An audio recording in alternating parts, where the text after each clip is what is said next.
अस्सलाम वालेकुम प्यारे दोस्तों, सारी टीवी से मैं हूँ मोहम्मद सातिम। प्यारे दोस्तों, आप ये जानते हैं तो प्यारे पाक की 114 सूरतें हैं।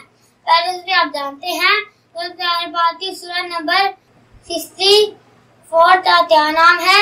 इसमें जितनी आयत और जितने ऋतु हैं ये मत्ती है मदनी और ये 30 पारे में है। तो प्यारे दोस्तों, प्यारे पाक की सूरह नंबर 64 का नाम सूरत तहाबुन है।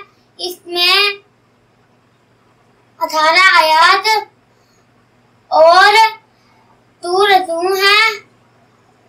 ये मदनी सूरत है और ये पारा नंबर 28 में है। उम्मीद है आपको ये मालूमात जरूर अच्छी लगी होगी। अगर इसी तरह की मालूमाती वीडियो हासिल करना चाहते हैं तो मेरा चैनल सारी ट्वीट और सब्सक्राइब करना मत भूलिएगा, ताकि आपको मेरी हर आने वाली वीडियो मिल सके। अल्लाह हाफिज।